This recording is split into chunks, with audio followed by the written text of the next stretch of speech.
Lord Krishna नमन my all sweet dear student, प्यारे विद्यार्थियों। आज हम एक नया चैप्टर पढ़ेंगे जिसका नाम है force and pressure. Force means होता है बल और प्रेशर मीन्स दबाव।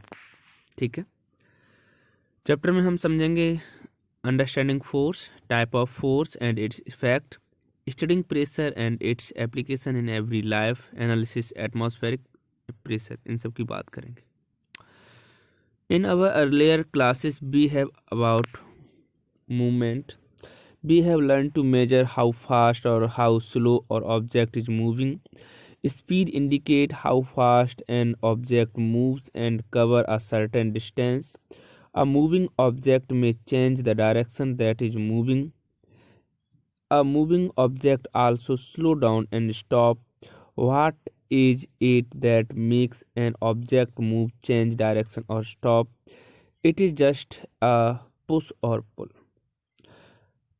हम इससे पहले की क्लासों में मूवमेंट के बारे में पढ़ चुके हैं। हमने ये मेजर करना सीखा कि कौन सी वस्तु तेज है, कौन सी वस्तु स्लो मूव कर रही है। हमने स्पीड को इंडिकेट करना देखा कि स्पीड को हम कैसे इंडिकेट करते हैं, कौन सी वस्तु कितनी फास्ट मूव कर रही है और कितनी दूरी तय कर रही है। हमने ये भी देखा मूविंग ऑब्जेक्ट में चेंज द डायरेक्शन, यानी कि जो मूविंग ऑब्जेक्ट है उसकी डायरेक्शन चेंज हो रही है या नहीं। ठीक है, और मूविंग ऑब्जेक्ट धीमे हो रहा है, रुक रहा है। What is that make an object move, change direction और स्टॉप? कोई भी ऑब्जेक्ट जब मूव कर रहा है उसकी डायरेक्शन जो चेंज हो रही है और वह रुक रहा है, तो ऐसा क्यों हो रहा है? It is just a push and pull. क्या ये एक पुश यानी कि रोकना, जस्ट लाइक अ ब्रेक, और पुल मीन्स खींचना, क्या इसके कारण हो रहा है? तो अब हम बात करेंगे फोर्स की। फोर्स मीन्स बल। Let us recall some activity in our life. हमारे लाइफ में कुछ एक्टिविटी होती हैं, जैसे कि opening a drawer of table to keep the book and then closing it. आपने कभी भी टेबल का ड्रॉअर ओपन किया होगा। Taking off the cup from a pen to start writing. Taking off the cap, यानी कि आप कैप को खींचते हैं, उसके बाद पेन से लिखना स्टार्ट करते हैं। ड्रिबलिंग अ बास्केट बॉल और वॉलीबॉल, आप बास्केटबॉल और वॉलीबॉल का खेल खेलते हैं। मूविंग अ शॉपिंग कार्ट, आप शॉपिंग कार्ट को मूव करते हैं। There is some things common in this activity if we look carefully. ये सब एक्टिविटी जो हैं, अगर आपने केयरफुली ने किया होगा। We have to pull the drawer in the table to put the book in it, push it back. हम ड्रॉअर को खींचते हैं और पुश करके इसे बंद करते हैं। We have to pull the cap of pen to open it, हम पेन के कैप को पुल करते हैं। We have to pull the ball off the ground to strike it, हम बॉल को पुश करते हैं जिससे कि वो स्ट्राइक कर सके। We have to push the shopping cart to make it moves, हम शॉपिंग कार्ट को पुश करते हैं तभी वो मूव करता है। इट इज दिस पुल और push of pull applied on an object that make an object move. यहाँ पर जो पुश और पुल अप्लाई किया जा रहा है ऑब्जेक्ट पर, मेकिंग द ऑब्जेक्ट मूव, जिससे कि ऑब्जेक्ट मूव हो रहा है। चेंज डायरेक्शन और स्टॉप इफ इन मोशन, और इसकी डायरेक्शन भी बदल रही है या यह रुक रहा है यदि यह मोशन में है। This push or pull which is applied on a body to bring about some change in its position and form is called force. तो ये फोर्स की डिफाइंड है, क्या है? दिस पुल, दिस पुश, अगर हम पुश करते हैं, है ना, और पुल करते हैं, खींचते हैं, यदि हम ढकेलते हैं या खींचते हैं। Which is applied on a body, यदि ये किसी बॉडी पर अप्लाई कर रहे हैं। To bring about some change, जिससे कि उस बॉडी पर कुछ चेंज देखने को मिले। क्या देखने को मिले? चेंज देखने को मिले। इन इट्स पोजिशन, इसका जो पोजिशन है, उसकी जो स्थिति है, and form is called force. तो ये क्या कहलाता है? फोर्स कहलाता है। क्या कहलाता है? फोर्स कहलाता है। Okay student, activity number first, think of some actions involving force in your day-to-day life and try to identify the force as push or pull. तो हम यहाँ पर कुछ एक्शंस के मतलब यहाँ पे देखेंगे जो डे टू डे लाइफ में हमारे देखने को मिलती हैं, ठीक है। ओपन द डोर व्हेन नोक, ठीक है। आप जल्दी से बताओ क्या करना पड़ेगा, पुल या पुश करना पड़ेगा। Throw a ball, drag a chair to sit, play the game of tug of war. तो मेरे प्यारे विद्यार्थियों, आप जल्दी से इन एक्टिविटी को फिल करिए और बताइए यहाँ पे पुश करना पड़ेगा या पुल करना पड़ेगा। Okay. Effect of force, when force is applied on an object, जब फोर्स किसी ऑब्जेक्ट पर अप्लाई किया जाता है, it may have to following effect. तो यहाँ पर कुछ इफेक्ट देखने को मिलते हैं। Force can change the state of motion of an object. Force किसी भी ऑब्जेक्ट का मोशन जो है चेंज कर सकता है, ठीक है। ये पहला पॉइंट है कि force can change the state of motion of an object, ठीक है। While in a bicycle, you pedal it to move it, and if you want to stop, you apply the brake. If you are on sketch, you adjust your balance in a way to speed it or slow it down or stop. जब आप cycle चलाते हैं तब इसे आप pedal चलाते हैं और ये मूव करती है साइकिल, और जब आप इसे रोकना चाहते हैं आप ब्रेक अप्लाई कर देते हैं, जिससे कि क्या होता है, if you are skates you adjust your balance, आप अपना बैलेंस एडजस्ट करते हैं, in a way to speed, speed चाहे स्पीड में चाहे स्लो, इट डाउन और स्टॉप, ठीक है। आप चाहे स्लो रखें चाहे स्पीड रखें या इसे रोक दें, आप अपना बैलेंस क्या करते हैं, एडजस्ट करते हैं। तो पहला पॉइंट था आपका force can change the state of motion of an object, ठीक है। और दूसरा पॉइंट है इसका, force change the speed of a moving object. Force change the speed of moving object, यानी कि फोर्स जो है किसी भी मूव करती हुई वस्तु का स्पीड बदल देती है ना। जैसे कि if a force is applied in the direction in which the object is moving, यदि किसी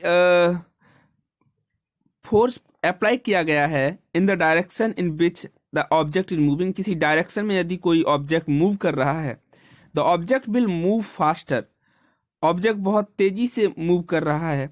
if we apply a force in direction opposite to the direction of moving object, यदि हम इस पर एक और फोर्स लगा दें, इट स्पीड विल रिड्यूज, इसकी स्पीड रिड्यूज हो जाएगी। दस applied of force may causes and an object to speed up slow down. किसी मूव करती हुई वस्तु पर अगर हम फोर्स लगाते हैं तो उसका स्पीड बढ़ भी सकता है और स्पीड घट भी सकता है, ठीक है। इट स्पीड विल रिड्यूज भी हो सकती है, और मे कॉसेस मतलब ये फास्ट भी हो सकती है, ठीक है। तो ये आपको ध्यान रखना है। Force can causes an object to turn और चेंज डायरेक्शन। फोर्स किसी भी ऑब्जेक्ट का डायरेक्शन बदल सकता है। फोर्स किसी भी ऑब्जेक्ट का डायरेक्शन बदल भी सकता है। In the game of cricket, bowler balls the balls to batsman who deflect the ball with a flick of the bats. When you ride a bicycle, you need to make some effort to turn the bicycle to turn the direction on a roller skate. On one has to adjust and lean to one side, thus we apply force to make an object change its direction and turn. तो हमने सीखा कि force जो है किसी भी object की direction को बदल सकता है, जैसा कि आपने बैट्समैन को देखा होगा जो बैट्स लेके खड़े होते हैं और आने वाली बॉल की डायरेक्शन बदल देते हैं। जो साइकिल चला रहे हैं वो भी कहीं ना कहीं साइकिल की डायरेक्शन को बदल देते हैं, थोड़ा सा इफेक्ट लगाते हैं और साइकिल की डायरेक्शन बदल जाती है ना। थर्ड पॉइंट है force can causes an object to change shape. Force जो है ऑब्जेक्ट का शेप बदल सकता है, ठीक है, यानी कि स्ट्रक्चर यानी कि आकृति बदल सकता है। तो फोर्स कैसे आकृति बदल सकता है उसके बारे में देखते हैं हम। Sometime the application of a force change the shape of an object. Have you seen a potter और वर्क। आपने देखा होगा कि कभी कभी फोर्स जो है किसी ऑब्जेक्ट का शेप बदल दे। आपने एक पोटर को देखा होगा, he pick up a lump of clay, वह क्ले उठाता है, गीली क्ले उठाता है, and press it with hand into vessels and many shape.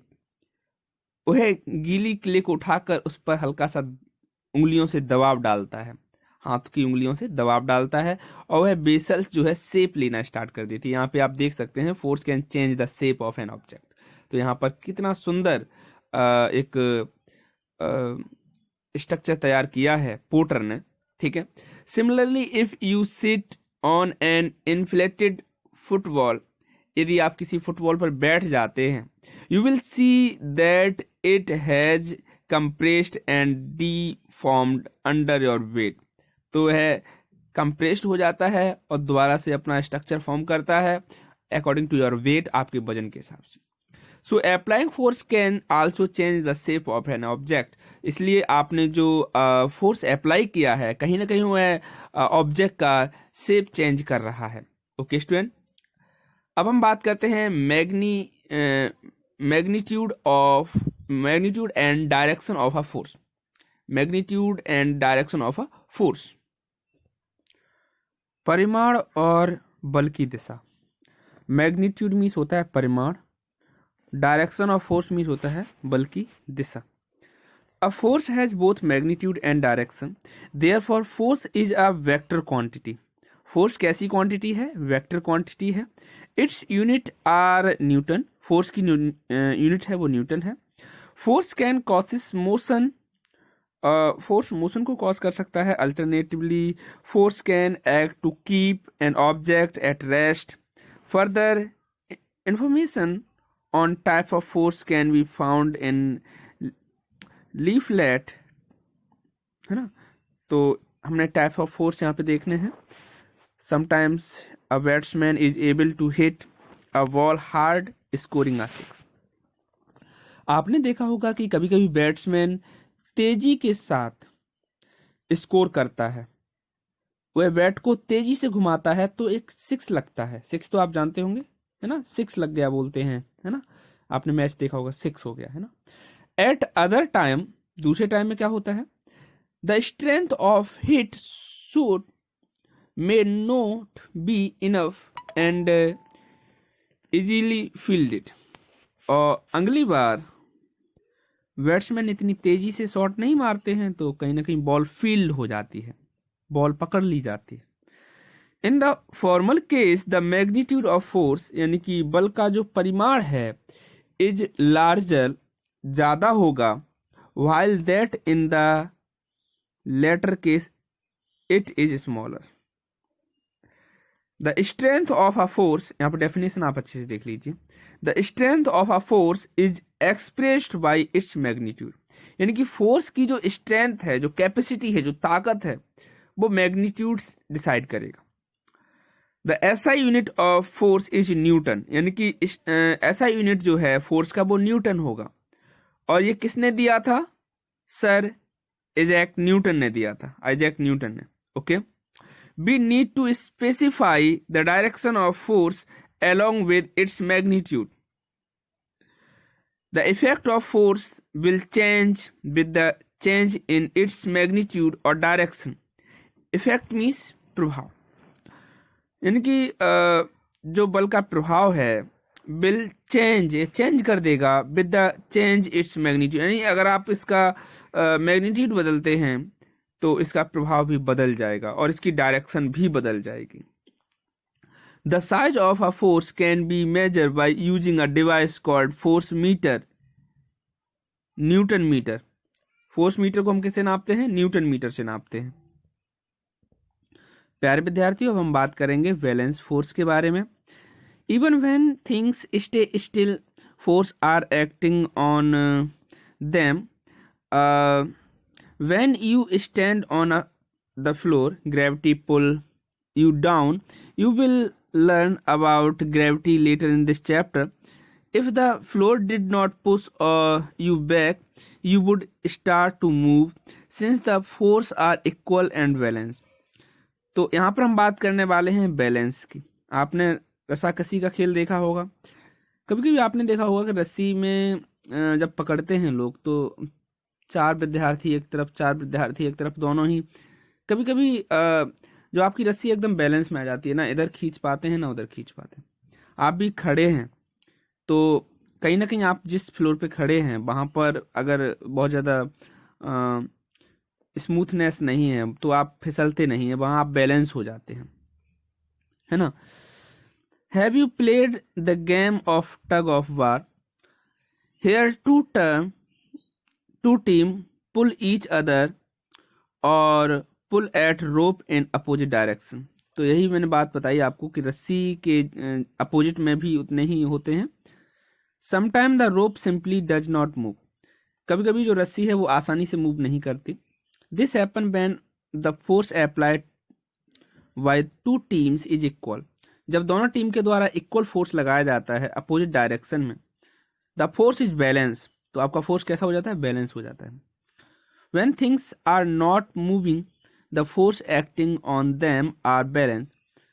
A table on the floor does not move.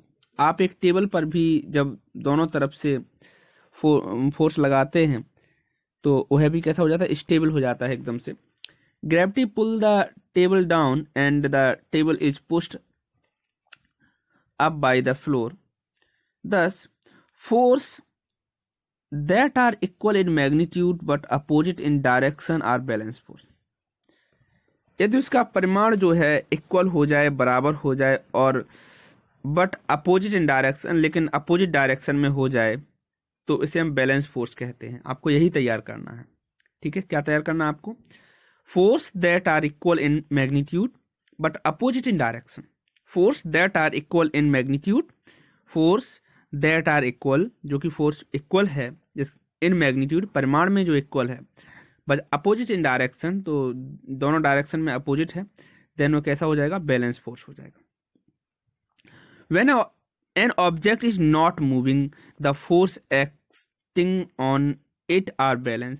और जब ऑब्जेक्ट मूव ना करे, जब दोनों तरफ से फोर्स लगे और ऑब्जेक्ट मूव ना करे, तो कैसा फोर्स है? बैलेंस फोर्स है। लेकिन अब यहाँ पे आप देख पा रहे हैं, यहाँ पर तो बैलेंस कर जाएगा क्योंकि यहाँ पर एक ही डायरेक्शन में, मतलब एक बहुत बड़े स्टोन को, पत्थर को फोर्स दिया जा रहा है, तो अब तो ये कहीं ना कहीं एक्टिंग करेगा। Resultant force, if you are able to lift a heavy box, the force exerted by you is stronger than its weight, which is also a force. Unbalanced force are force that act on a body and cause change it. Many force may be acting on an object, however, it is the net force acting on the object that will affect the object. This net force, which causes some effect on the object, is called the resultant force. The net force which causes, जो कुल force है जो causes हो रहा है, some effect, जिस पर कुछ इफेक्ट डाला जा रहा है, on the object is called resultant force. तो हम इसे रिजल्टेंट फोर्स कहेंगे। यदि किसी पर कुछ इफेक्ट लगाया जा रहा है, किसी ऑब्जेक्ट पर कुछ इफेक्ट लगाया जा रहा है, तो हम इसे रिजल्टेंट फोर्स कहेंगे।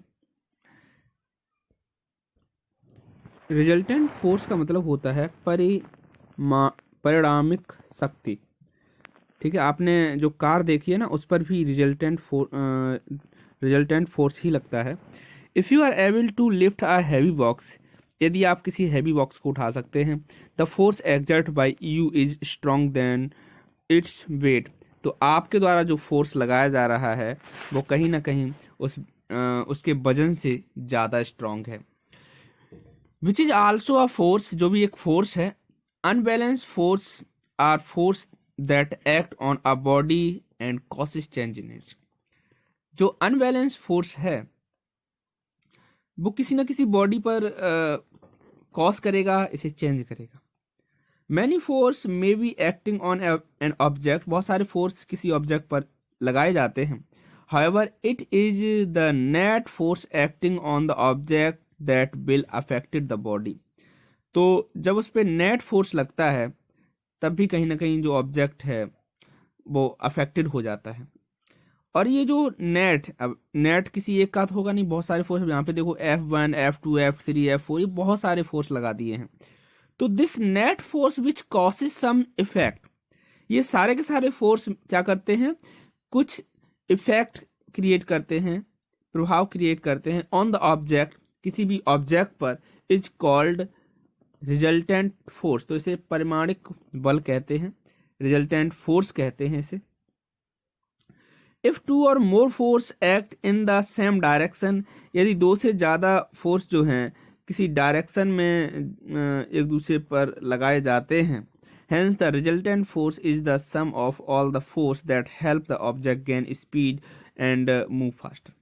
आपने देखा होगा कभी कभी किसी बड़े वाहन पर, जैसे कि कोई कार या कोई बड़ा वाहन जिसमें बहुत सारे लोग धक्का लगाते हैं, तो ये धक्का लगाने की सिचुएशन जो है वही रिजल्टेंट फोर्स में है। भाई सब लगाएंगे तभी तो एक साथ थोड़ा थोड़ा थोड़ा थोड़ा फोर्स इकट्ठा होके उस उस ऑब्जेक्ट को मूव कर पाएगा, है ना।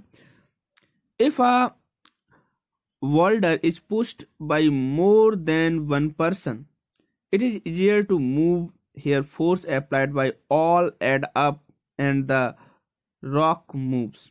तो आपने ऐसा भी देखा होगा, ऐसे में क्या होता है, सारा फोर्स जुड़ जाएगा, यानी रिजल्टेंट फोर्स जुड़ जाएंगे। F बराबर F1 F2 F3 F4। ऐसे ही मान लीजिए जैसे किसी बड़ी गाड़ी पर बहुत सारे लोग फोर्स लगा रहे हों, है ना, तभी तो सबका फोर्स जुड़ जाएगा, F1 F2 F3 F4। If two force act in opposite direction, यदि दो फोर्स अपोजिट डायरेक्शन में मतलब गति कर रहे हैं, the total force acting on the object will be the difference of the two forces and the direction of the object moving will be along the greater force। यदि दो force जो कि अपोजिट डायरेक्शन में लगाए जा रहे हैं, the total force acting on the object, यहाँ पर जो टोटल फोर्स लगाया जा रहा है अलग अलग है, the difference of two force, दोनों ही फोर्स अलग हैं, and the direction of the object moving will along the greater force, और जो डायरेक्शन है वो भी कहीं ना कहीं ऑब्जेक्ट को मूव करने के लिए एक ग्रेटर फोर्स लगा रहा है। तो ऐसे में क्या होगा, F बराबर F1 माइनस F2, यानी कि जहाँ ग्रेटर फोर्स होगा वो मूव कर जाएगा। जैसे मान लीजिए एक छोटा सा बच्चा खड़ा है किसी टेबल के पीछे, और आप बहुत बड़े हैं, आप उसको धक्का मारें तो बच्चा उसे नहीं रोक पाएगा ना आपके फोर्स को। ऐसे ही मान लीजिए कि F1 जो है ग्रेटर फोर्स हो गया, यानी ये बड़ा फोर्स है, और F2 स्मॉलर फोर्स हो गया, है ना। यहाँ पे देखो एक बहुत बड़े पत्थर को, two force acting in opposite direction balance force, तो ये बैलेंस फोर्स है ना। When two or more force act on a body in such a way that resultant force is zero, तो इसमें resultant force हो जाएगा zero. The applied force are called balance force, तो इस applied किए गए force को हम balance force कहेंगे। And the object does not move, और यहाँ पर object जो है move नहीं करेगा। When two or more forces act on a body in such a way that its resultant force is not zero, the applied force are called unbalanced force। तो यहाँ पर जो applied force है वो unbalanced force है। That and this will causes to move an object, और ये कहीं ना कहीं object जो है move कर देगा। Type of force, यानी force के प्रकार, यहाँ पर हम type of force के बारे में बात करेंगे। Okay, force can act on the body from a distance or by being in contact with it. Depending on this, force can be classified as contact and non-contact force। Type of force को हम कैसे पढ़ेंगे, depending on this force can be classified, हम यहाँ classified करेंगे contact और non contact force के आधार पे, ठीक है। कॉन्टैक्ट फोर्स कौन से होते हैं? When force is applied on an object by direction or direct or indirect physical contact, the applied force is called contact force. Contact force are force that act between two objects. Contact force जो है ऐसा force है जो कि कहीं ना कहीं दो ऑब्जेक्ट पे लगेगा, that are physically touching each other, जो दोनों को क्या करेंगे, आपस में ये फिजिकली टचिंग करेंगे। A contact force is any force that require contact to occur. Contact force are ubiquitous and are responsible for most visual interactions between macroscopic collection of matter. Pushing a car up a hill और kicking a wall across a room are some of the everyday example। तो यहाँ बहुत सारे example हैं, और अगर हम इसकी बात करें कि कितने मतलब कितने होंगे, तो यहाँ पे आप पढ़ेंगे applied force, gravitational force, normal force, frictional force, air resistance force, tension force, spring force, बहुत सारे फोर्स है ना, बहुत सारे फोर्स हैं। तो हम इन सब के बारे में धीरे धीरे अध्ययन करेंगे, ठीक है। Okay,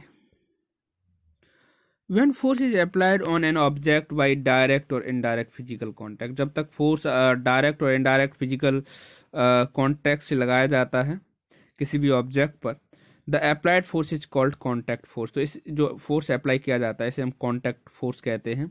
a cart will move only when the bull pull its. आपने यहाँ पे देखा होगा कि यहाँ पे देखो किस तरह से बुल जो है किसी गाड़ी को खींच रहे हैं। Similarly your bicycle will not move unless you pedal it. यदि आपकी साइकिल तब तक मूव नहीं करेगी जब तक आप इस पर पेडल नहीं लगाएंगे।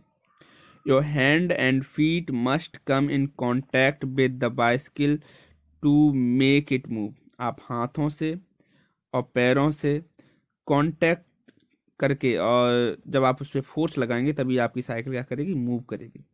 Muscular force and frictional force are example of contact force. तो यहाँ पर मस्कुलर फोर्स और फ्रिक्शनल फोर्स जो है यहाँ पर इसके एग्जांपल हैं। Muscular force, when we pick an object से स्कूल बैग, आप स्कूल बैग को उठाते हैं ऑन योर शोल्डर, अपने कंधों पर, और kick a football with our feet, और फुटबॉल को किक मारते हैं अपने पैरों से। The muscles of our body act to apply the force. आपके बॉडी की जो मसल्स हैं वो कहीं ना कहीं फोर्स अप्लाई करती हैं।